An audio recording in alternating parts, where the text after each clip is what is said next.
pesanan kepada hamba, kepada para selebriti, kepada semua masyarakat, sama ada hok tengok sini ataupun tengok secara live, hijrah lagu mana yang diajak oleh Nabi SAW? Baik, alhamdulillah.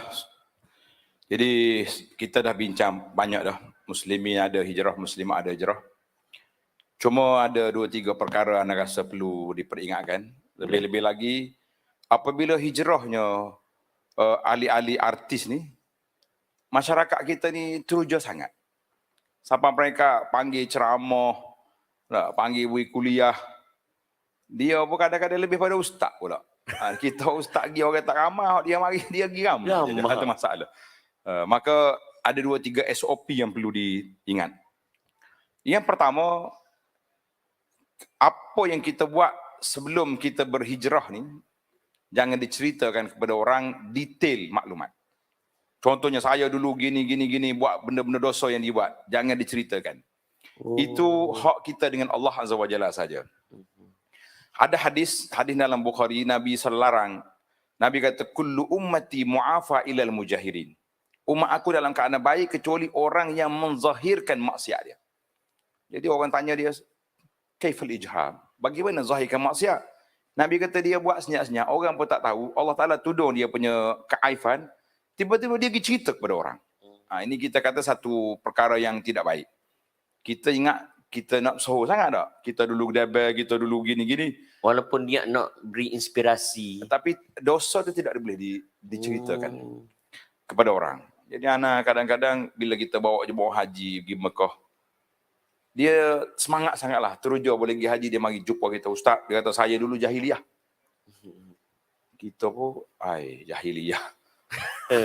Aku tak saya tahu. Kata dia model kau dengan mula Abu Jahal ni. Mula jahiliah kan. Jamin jahiliah, jamin Abu Jahal tak. Dia kata ustaz yang kata gitu. Kata tak baik kita nisbahkan kepada zaman yang begitu gelap. Kita kata kita lara dulu. Sekat tu boleh lah. Tapi jahiliah ni package. Bunuh anak pun ada, apa benda ada. Jadi yang pertama, jangan dicerita keburukan yang kita dulu. Yang kedua, cerita pengalaman kita yang tidak detail maksiat, tapi kita kata kita dulu lara gini. Allah Ta'ala tweet saya, Allah Ta'ala nak panggil balik, sayang kepada kita, dia uji saya dengan sekian-sekian, maka saya bertukar menjadi tinggalkan maksiat kerana Allah Azza wa Jalla. Jadi kita ni kadang-kadang ada orang yang taubat kerana Allah, dipanggil taubat nasuha. Ada orang taubat kerana terak. Amin tahu taubat terak nama dia. Lagu mana tu? Bila pejabat agama igat dia di atas terak. Taubat terak. Taubat terak nama dia. Tika tu lah dia taubat dah cik, tak saya buat dah.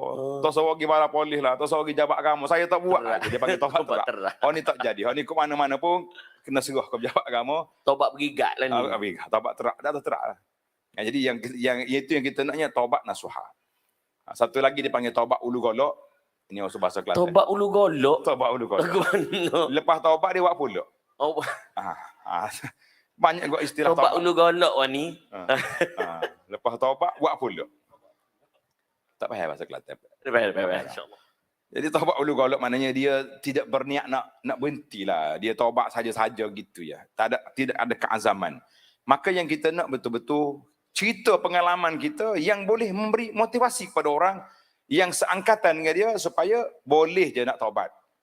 Anak kalau musim haji saya akan tanya, siapakah perokok tegar dalam jemaah haji kita ni yang boleh berhenti rokok? Setiap tahun ada. Sekali tu pilot kapal terbang Mah. Dia kata saya ustaz, kata pilot tak malu ke nak saya nak cakap depan orang ni? Dia kata saya nak bagi inspirasi. Ayah ni boleh cerita. Sebab rokok ni bukan satu benda yang aib, yang benda biasa. Tu email isap rokok, ustaz isap rokok. Ada. Tak ngulu isap rokok. Jadi kalau kata, kalau benda fahisyah terlibat dengan skandal, tu jangan ceritalah korang. Yang isap rokok dia boleh cerita. Dia cerita dia ni mabuk rokok lebih daripada, tapi Allah Ta'ala boleh je kalau nak berhenti boleh. Sebab tu kata Ibnu Ijlan, seorang ulama, dia kata quwwatul mu'min fi qalbihi, kekuatan orang mukmin duduk di hati dia. Kekuatan orang mukmin duduk di hati. Kalau duduk kaki, dia boleh kata basikal 50 km. Tapi 50 langkah nak pergi masjid tak pergi, tak sapa. Itu dia panggil kekuatan mukmin duduk di hati. Yang ketiga, berhati-hatilah kalau nak pergi bercakap, jangan masuk bab hukum hakam. Sebab dia tak ngaji pun. Ya. Nah, tiba-tiba duk jatuh hukum orang ni tak betul orang ni. Lah, kita kata jangan mencelarukan masyarakat. Yang gi usrah baru 2 lekong. Jadi nak jadi tok peti dah.